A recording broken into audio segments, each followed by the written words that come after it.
Dad always told me family comes first. That was his favorite line growing up. The one he threw around whenever I wanted to hang out with friends instead of staying home, or when I argued about chores. Family comes first, Marcus. Always. But I don't think he meant it the way I did. Because the day he brought home his fiancée, a woman barely older than me, everything I knew about family loyalty twisted into something unrecognizable. Her name was Lily. She was sweet at first, overly sweet in that artificial way where every laugh feels rehearsed and every smile hides something sharper underneath. She moved into our house faster than I could process, and suddenly, the rhythm of my home wasn't mine anymore. My room, my sanctuary, had always been the one place where I could breathe. I had just turned 20, juggling part-time work and college classes, trying to save up for a place of my own. And then, out of nowhere, Lily was setting up her scented candles in the living room, rearranging furniture, and whispering in my dad's ear like she'd been there all along. It was unsettling. At first, I tried brushing it off. Maybe Dad was finally happy after years of loneliness. Maybe this was a good thing. But the more I watched, the more it became obvious. She wasn't here to build a family. She was here to take control. One night, I came home late from work and found my dad's car in the driveway, hers parked neatly beside it. The lights were on, but when I walked in, I felt like a stranger in my own house. Lily had thrown away the pictures of my mom that used to line the hallway. Gone. Just like that. Replaced with her smiling face and cute couple photos with my dad. I stood there frozen, and when my dad noticed, all he said was, "Marcus, don't make this harder than it has to be. She's part of this family now." That was the first crack in the wall. What I didn't know then was that the cracks would only spread, and soon, everything I thought I could rely on would collapse. Because Lily wasn't just moving in. She had plans. Dangerous ones. And eventually, she'd look me dead in the eye and tell me I needed to leave the house, because she needed my room. Before I get into the full story, make sure you hit that subscribe button and let us know in the comments where you're watching from. Because trust me, you're going to want to hear how this plays out. My mom passed away when I was 13. It wasn't sudden, but it still felt like the ground had been ripped out from under me. Dad was devastated. For years, it was just the two of us, stumbling through grief in different ways. I buried myself in school, sports, and eventually work. Dad, well, he buried himself in loneliness. He was never the type to date much, at least not seriously. He had a few casual girlfriends over the years, but no one stuck around long enough to matter. That's why when Lily showed up, it shocked me. She was in her mid-20s, maybe 25 at the time, just 5 years older than me. My dad was pushing 50. The age gap alone made my stomach turn, but the way she looked at him, like he was some kind of prize, it didn't sit right. They met at a bar, according to Dad. He said she was refreshing, full of life. Someone who made him feel young again. I wanted to be happy for him. I really did, but it felt less like he'd found love and more like he'd been hooked. And it didn't take long for her to reel him all the way in. Within 3 months, she was spending more nights at our house than her own. Within 6, she had a closet in our hallway filled with her clothes. By the 1-year mark, Dad dropped the bomb. She was moving in permanently. No discussion. No warning. Just a casual announcement over dinner like it was the most natural thing in the world. At first, I told myself it was temporary. Maybe she'd get bored and move on. But the moment her boxes landed in our living room, she started rearranging everything. The first red flag was the pictures. Mom's photos, the ones that had been there since the day we moved into the house, disappeared overnight. I found them stacked in a cardboard box in the garage, shoved between paint cans and old tools. I carried them back inside, furious, but Dad stopped me at the door. "Marcus," he said, rubbing his temples, "don't start. Lily's trying to make this place feel like home for her, too." Home for her? This was my home. Mom's home.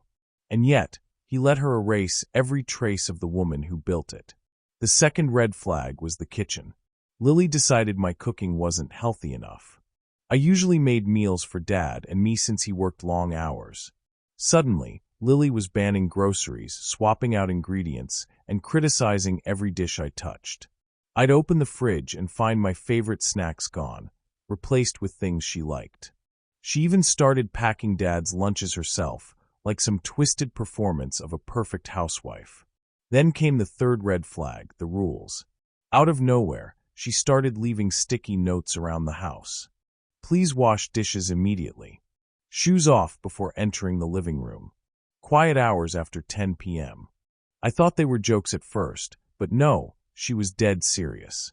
I remember crumpling one up and tossing it, only for her to tape another on the fridge the next morning. I brought it up to Dad, expecting him to laugh it off, but instead he got defensive. She's just trying to keep things organized, Marcus. Don't be so difficult. That was the moment I realized it wasn't just Lily. It was Lily and Dad against me. And it wasn't only the house she wanted control over. Slowly, she started inserting herself into every part of my life. She questioned where I was going, who I was with, how late I'd be out. She even went through my laundry once. I came home to find my clothes folded, but half of them were missing. When I confronted her, she smiled innocently and said they were too worn out and she'd toss them. It felt like death by 1,000 cuts. Every week, something small would disappear, change, or get restricted until I barely recognized the house I grew up in. And through it all, Dad just kept repeating the same line. She's part of this family now, Marcus. You need to respect that.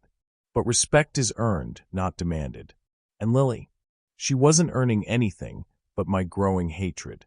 What I didn't know then was that all of this, the sticky notes, the purging of memories, the slow suffocation, was just the beginning. She wasn't content with sharing space. She wanted ownership. And soon, she'd make it clear that in her perfect little world, there was no room left for me. It happened on a Sunday morning, the kind where I just wanted to sleep in after a long shift. Instead, I woke up to shouting in the kitchen. At first, I thought they were fighting, but when I dragged myself downstairs, I realized it wasn't anger, it was excitement. Dad was grinning ear to ear, holding Lily close like he'd just won the lottery. She had both hands on her stomach, eyes sparkling with a smugness that sent a chill down my spine. Marcus, Dad said, barely able to contain himself, you're going to be a big brother. The words didn't even make sense at first. I blinked, waiting for him to laugh, to explain it was some weird joke. But Lily leaned into him, resting her head on his shoulder, and whispered, "We're having a baby." I felt the air leave my lungs.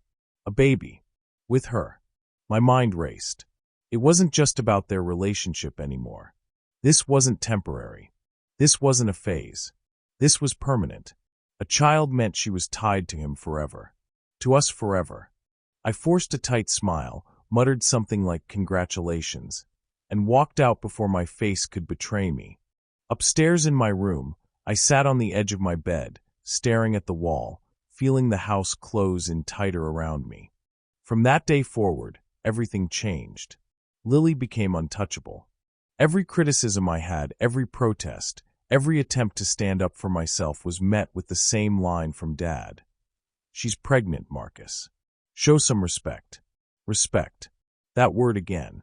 It echoed in my head until it felt like a curse. It started small. She'd ask me to keep the noise down when I studied at night. Then she said the smell of my cooking made her nauseous, so I had to eat out more often. One evening, I came home to find my desk shoved into a corner because she needed more space to breathe.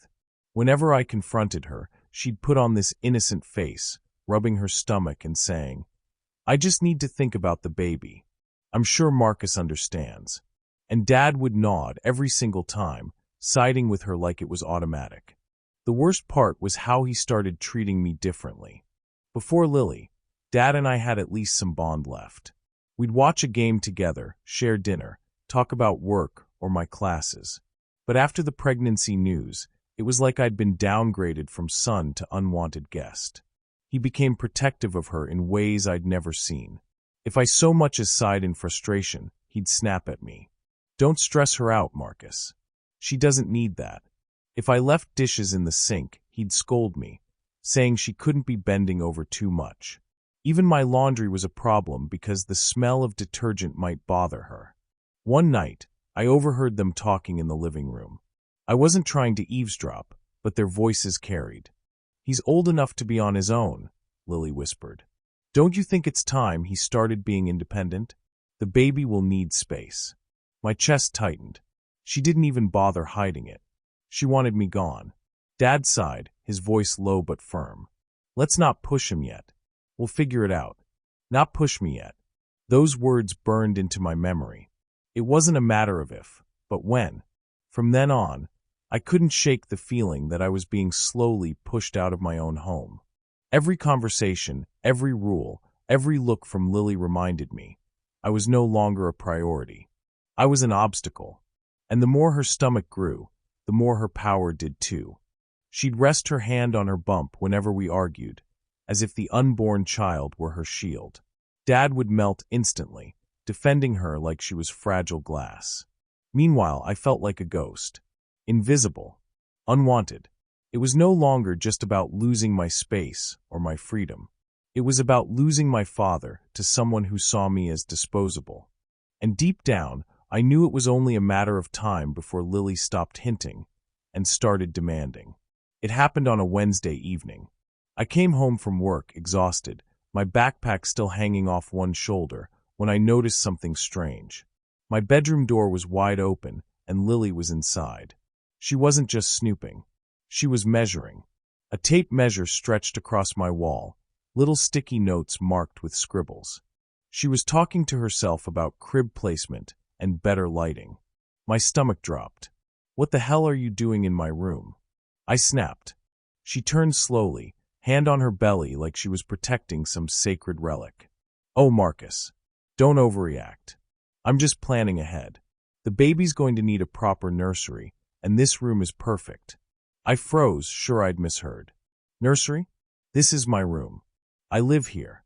She tilted her head, giving me that pitying smile she always used when she wanted to cut me down without raising her voice.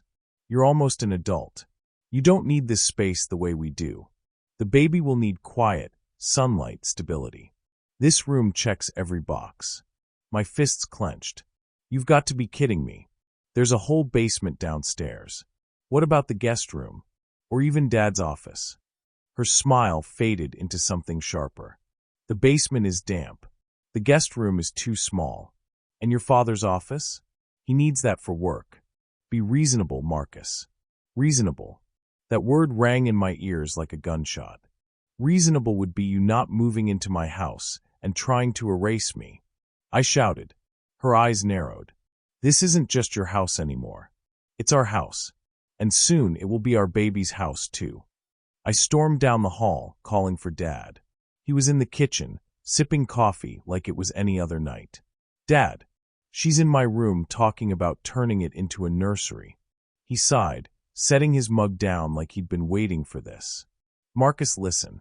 We need to talk." "No," I cut him off. "There's nothing to talk about. That's my room. My space. She can't just—" "Marcus." His voice boomed, sharper than I'd heard in years. "Stop acting like a child. You're 20 years old. You can't expect to live here forever." My chest tightened. "I'm in school. I'm working. I'm saving up so I can move out.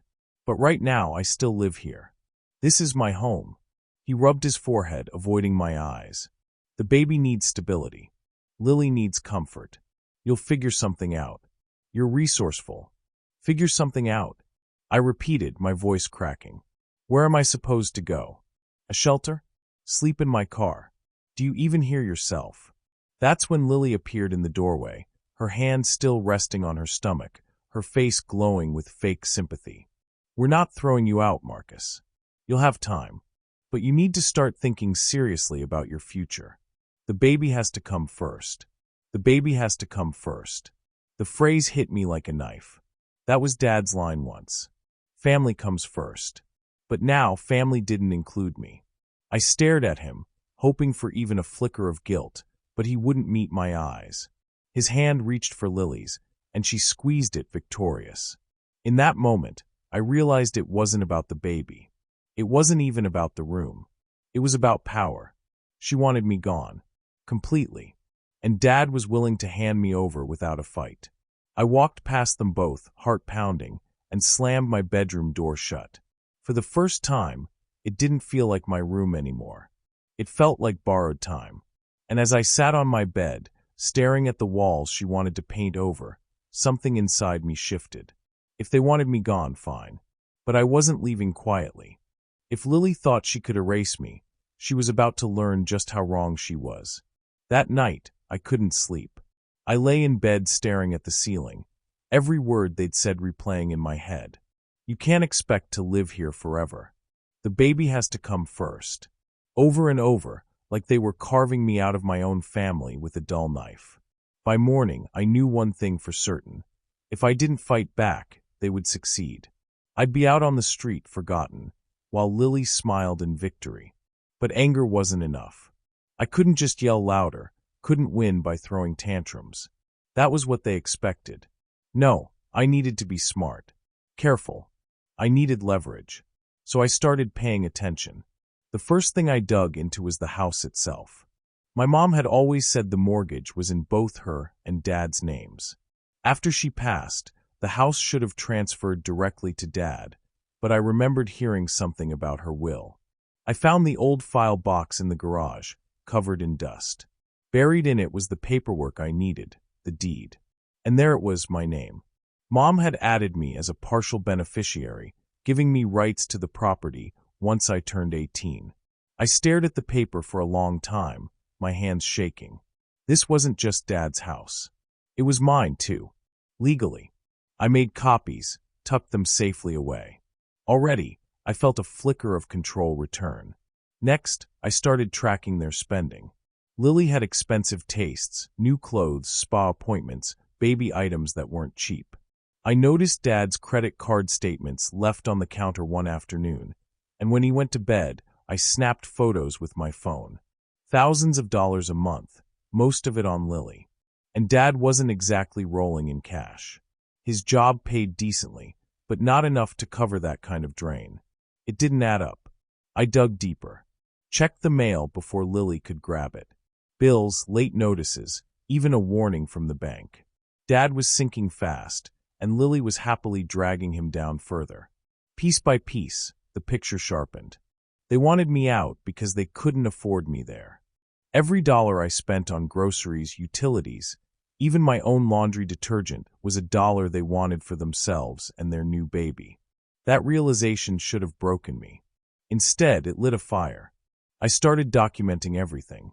Every petty rule Lily enforced. Every time Dad sided against me. Every bill that showed up with red ink on the envelope. I saved text messages, recorded conversations on my phone when arguments broke out. I wanted a record, something undeniable. And the more I collected, the clearer my strategy became. I wasn't just going to defend myself. I was going to expose them. The breaking point came 2 weeks later. I came home from class to find my bed stripped, my clothes in garbage bags by the door. Lily stood over them with her arms crossed. "It's time you started moving out," she said flatly. "We've given you enough warning." My blood boiled, but instead of exploding, I smiled. For the first time in weeks, I wasn't afraid. I picked up the bags, carried them back to my room, and shut the door in her face. Behind it, I whispered to myself, "Almost there. Just a little longer." Because I finally had everything I needed. Proof the house wasn't solely Dad's. Evidence of their financial mess. Records of Lily's harassment. I wasn't leaving. Not on their terms.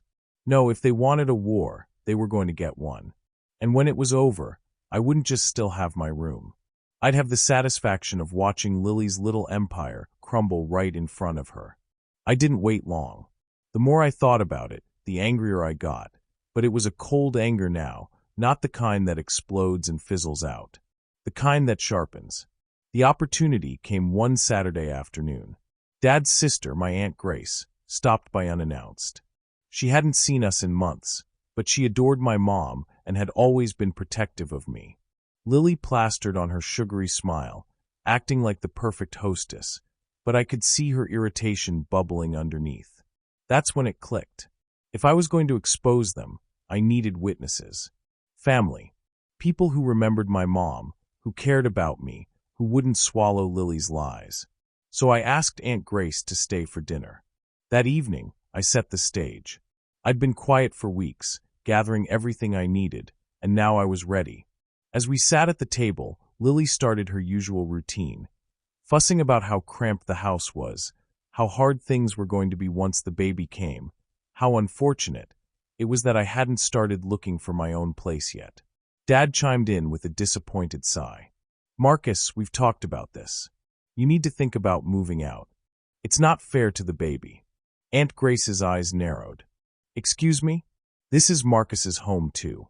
Why on earth would he need to leave? That was my cue. I pulled out the folder I'd been quietly compiling and laid it on the table. Copies of the deed, the will, everything with my mom's signature. Actually, I said, locking eyes with Dad, this house isn't just yours. Mom made sure of that. My name's on the property.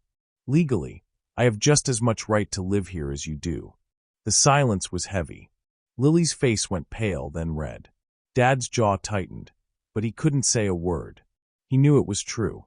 I flipped to the next set of papers, bank statements, overdue notices, credit card bills. And while we're on the subject of fairness, maybe you'd like to explain to Aunt Grace why you're thousands of dollars in debt. Because it sure looks like someone's been draining your accounts. Aunt Grace leaned forward, eyes wide. What is this, Michael? Dad stammered, his face burning. Lily tried to interrupt, saying I was twisting things, but I wasn't done. I pulled out my phone, scrolling to a recording. It was Lily's voice, clear as day. He's old enough to be on his own. Don't you think it's time he started being independent? The baby will need space.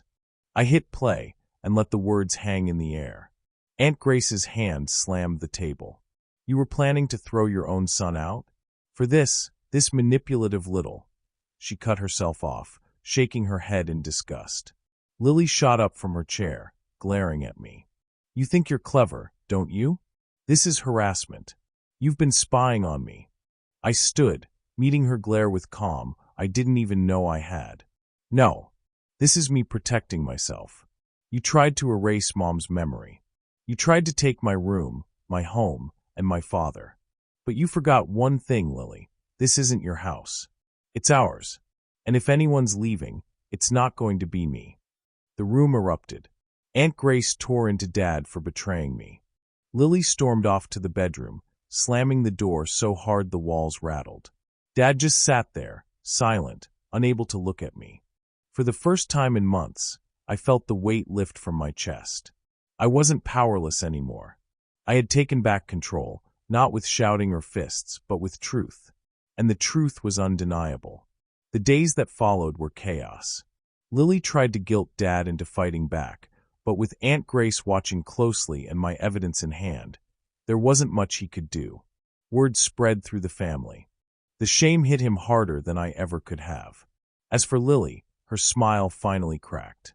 She stopped leaving sticky notes, stopped rearranging furniture. For once, she looked at me not with fake sweetness, but with pure hatred, because she knew I'd beaten her at her own game. And I wasn't finished yet. The storm didn't pass quietly. After that dinner with Aunt Grace, everything unraveled fast. She told the rest of the family what she'd witnessed, and once the truth spread, Dad couldn't hide anymore. My uncles, cousins, even family friends started calling him out. They couldn't believe he'd let things get so bad, that he'd chosen Lily's demands over his own son. For a man who had built his reputation on loyalty and family, the shame was crushing. Lily, on the other hand, doubled down. She insisted she was the victim, that I was manipulative, that I'd plotted against her. But the facade didn't hold. Too many people had seen her behavior firsthand. The way she replaced Mom's pictures, the way she barked rules around the house, the way she cornered me with her so-called compromises. Her mask was gone. And without the family's support, she lost her favorite weapon, influence. The financial mess only made things worse. Dad's overdue bills piled higher. Lily's spending didn't stop, and when creditors started calling, the stress broke him. He begged me to understand, to be patient, but I didn't know him that anymore. I had my own life to build, and I wasn't going to let their chaos drag me down with them. I focused on my classes, on work, on saving money. My room stayed mine untouched.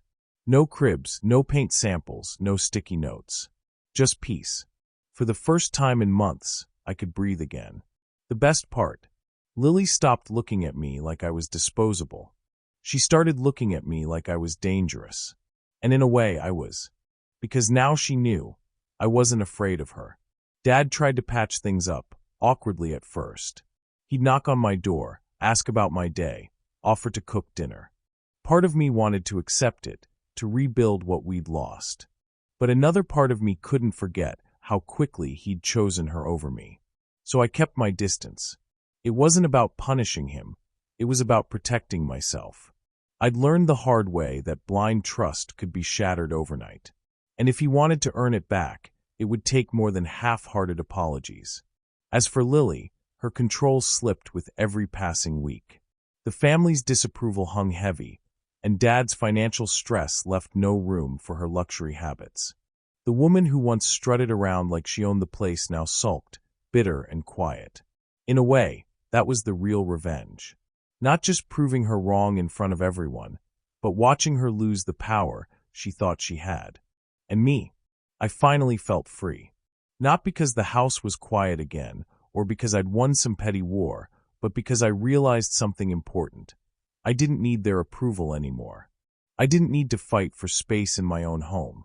I had already carved it out for myself, and soon I'd build something even better on my own. The chaos they created became the fire that pushed me forward. I wasn't just surviving anymore. I was living. Looking back, I sometimes wonder how things could have been different. If Dad had stood his ground. If Lily had cared about more than control. If family had truly come first, the way he always preached when I was younger. But the truth is, betrayal doesn't always come from strangers. Sometimes it comes from the people you trust most. And when it does, you have two choices. Roll over and let them erase you, or fight for your place, even if it means standing alone. Lily thought she could win by playing the long game, by using her pregnancy, by twisting Dad's loyalty, by making me feel small. But greed has a way of exposing itself. The moment she pushed too far, the moment she underestimated me, her whole plan fell apart. As for Dad, I don't hate him. Not anymore. But I see him clearly now. He was willing to gamble his relationship with his only son for the illusion of a fresh start. Maybe he'll regret it one day. Maybe he already does. But regret isn't enough to rebuild what was broken. Loyalty can't be half-hearted. It's either there or it's not. What I took from all this is simple. Survival sometimes means drawing lines, even against family. It means refusing to be erased, no matter how convincing the lies are. I still live in that house, at least for now. My room is mine, my life is mine, and my future is no longer something they can dictate. And when I finally move out, it won't be because Lily demanded it. It'll be because I chose to. And that's the sweetest revenge of all. So let me ask you, would you have left quietly or fought back the way I did? Do you think I went too far, or was it exactly what Lily and my dad deserved? And the hardest question of all, if your own parent chose their partner over you, what would you do? Let me know in the comments, and don't forget to subscribe for more stories like this. Because trust me, this one was just the beginning.